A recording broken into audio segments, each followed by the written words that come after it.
Este programa é livre para todos os públicos. Que bom nós estarmos juntos mais uma vez para estudar a Palavra de Deus. É o programa Bíblia no meu dia a dia. Essa palavra que o profeta Isaías vai dizer, que ela é como a chuva que cai e não volta sem produzir os seus efeitos. Então que os efeitos da Palavra de Deus hoje nos alcancem, porque ela faz a sua eficácia se estabelecer na nossa vida à medida que nós abrimos o nosso coração. É preciso estar de coração aberto. E para que nós vivamos bem o nosso estudo, nós precisamos buscar a orientação do Espírito Santo. Vamos suplicá-lo para que ele nos conduza no nosso estudo bíblico de hoje. Em nome do Pai, do Filho e do Espírito Santo. Amém. Vinde, Espírito Santo, enchei os corações dos vossos fiéis e acendei neles o fogo do vosso amor.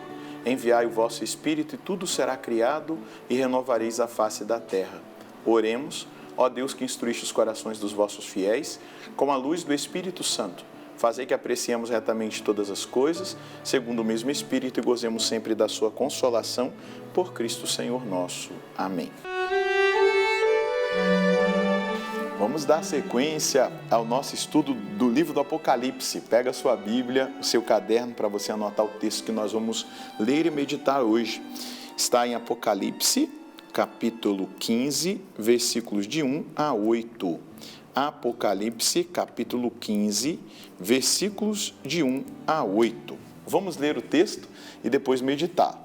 Depois vi no céu outro sinal, grande e admirável, 7 anjos com as 7 últimas pragas, com as quais o furor de Deus ia se consumar. Vi também como um mar de vidro misturado com fogo. Todos aqueles que saíram vitoriosos do confronto com a fera, com a sua estátua e com o número do seu nome, estavam de pé sobre o mar de vidro, tendo nas mãos harpas de Deus. Entoavam o cântico de Moisés, o servo de Deus, e o cântico do Cordeiro, e cantavam: grandes e admiráveis são as tuas obras, Senhor Deus Todo-Poderoso. Justos e verdadeiros são os teus caminhos, ó Rei das nações. Quem não temeria, Senhor, e não glorificaria o teu nome? Só tu és santo. Todas as nações virão prostrar-se diante de ti, porque tuas justas decisões se tornaram manifestas. Depois disso, vi abrir-se o santuário, a tenda do testemunho que está no céu. Saíram do santuário 7 anjos com as 7 pragas. Estavam vestidos de linho puro e brilhante, cingidos à altura do peito com faixas de ouro. Um dos 4 seres vivos entregou aos 7 anjos 7 taças de ouro, cheias do furor de Deus, que vive para todo sempre. E o santuário encheu-se de fumaça por causa da glória e do poder de Deus. E ninguém podia entrar no santuário enquanto não estivessem consumadas as 7 pragas dos 7 anjos. Vamos pegar agora cada um dos versículos para nós entendermos. Nós vamos adentrar nesses capítulos, o 15 e o 16 até o versículo 21, nessa realidade das 7 taças do furor de Deus. O que isso quer dizer? São 4 ciclos de 7 etapas, não é? É o último que nos descreve os momentos distintos da história da igreja, desde a sua fundação até a parousia, até a vinda gloriosa do Senhor. E é possível a gente traçar um paralelo depois, quando a gente for ver as 7 taças com as 7 trombetas que aparecem no capítulo 8 do Apocalipse, que nós já estudamos, As taças da ira de Deus demonstram uma punição mais devastadora para os maus. Versículo 1. E vi ainda no céu outro sinal, grande e admirável, 7 anjos com as 7 taças, as 7 últimas pragas pelas quais devia consumar-se o furor de Deus. Esse versículo, ele vai nos introduzir exatamente na visão de mais um grande sinal no céu, visto pelo apóstolo João num êxtase místico e profético. São 7 anjos com 7 pragas, com 7 punições. Então essas 7 pragas ou 7 taças do furor de Deus podem ser entendidas também como essas 7 etapas da idade da história, de Cristo à parousia. Então a gente pode perceber exatamente acontecimentos ao longo da história aos quais Deus chama o povo à conversão. As 7 pragas ou 7 taças podem indicar também acontecimentos vividos pelo mundo e pela igreja no final dos tempos, no tempo do anticristo, e podem se configurar também como as últimas oportunidades de Deus para o arrependimento e a conversão. A cólera de Deus que vai se consumar, né? Essas 7 punições são exortativas à conversão. Deus dará a cada um oportunidade para que, em cada uma dessas taças, os pecadores se arrependam e encontrem a salvação, porque são as últimas. Então Deus não desiste de ninguém, isso aqui que é lindo, é importante nós percebermos. Versículo 2. E vi também como que um mar de vidro misturado com fogo, e todos aqueles que saíram vitoriosos do confronto com a fera, com a sua estátua e com o número do seu nome, estavam de pé sobre o mar de vidro, tendo nas mãos as harpas de Deus, não é? Essa visão vai significar algumas realidades. O pavimento do céu, né, enquanto Nova Jerusalém é cidade de Deus, não é? Reino de Deus. O céu é imenso como o mar. Então, translúcido como cristal, que pode indicar a pureza da visão beatífica, da experiência mesclado com fogo, ou seja, com o Espírito Santo de Deus. Pode significar também o batismo, o sacramento do batismo prefigurado no Êxodo, assim como o povo de Israel passou nas águas do Mar Vermelho a pé enxuto, que se abriram, né?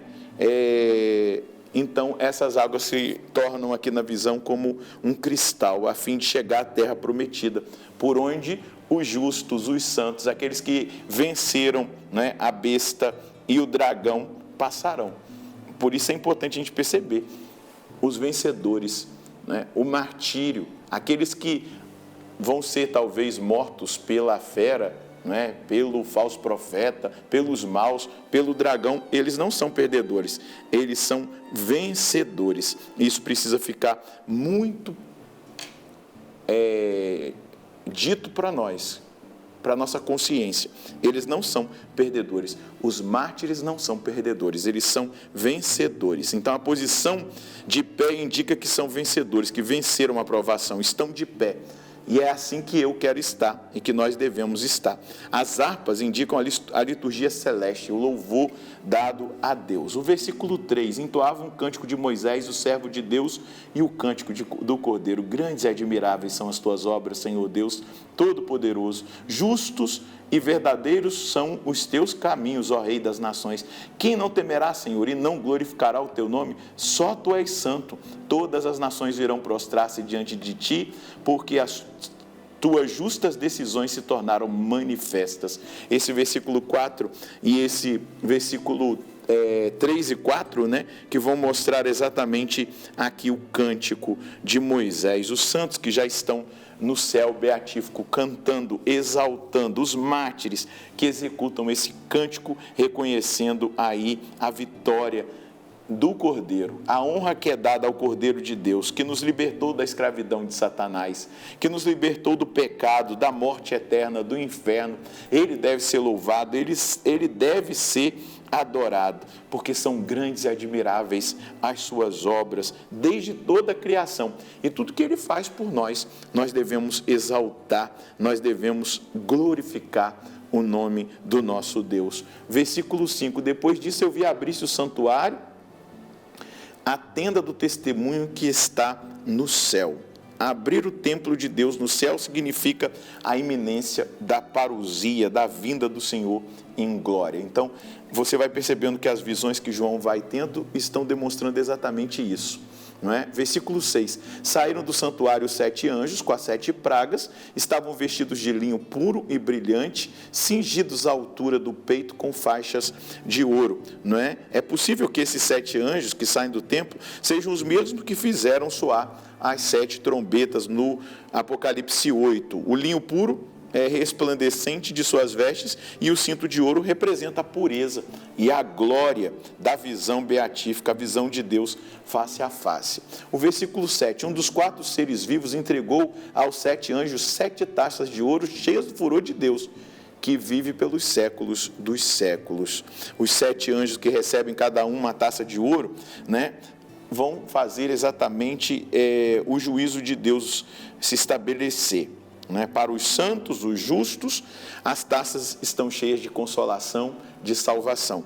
Para os maus, as taças estão repletas de ira, de cólera, de sofrimento, de punições e castigos de acordo com a sua justiça. Depois, para terminar, o versículo 8: e o santuário encheu-se de fumaça por causa da glória e do poder de Deus, e ninguém podia entrar no santuário enquanto não estivessem consumadas as 7 pragas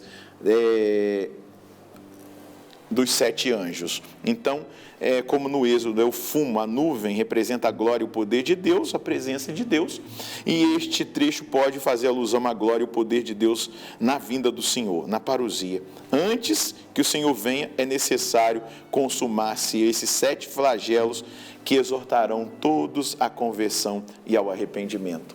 Existe chance para todo mundo. Existe chance para aquela pessoa que na sua casa está distante de Deus. Qual é a mensagem que nós podemos colher? A promessa para os que permanecerem fiéis é de consolação e salvação. Devemos reconhecer que a vitória nos é dada pelo Cordeiro de Deus, vivo e vencedor. E quanto mais buscarmos a comunhão com Ele, mais experimentaremos a força para vencermos o pecado, o mal e as ciladas do mundo.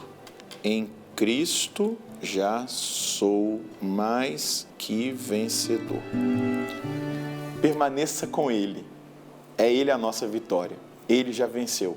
Ele venceu o pecado, Ele venceu o diabo, Ele venceu a morte eterna e Ele tem para nós o céu, e essa deve ser a nossa escolha. Vamos rezar?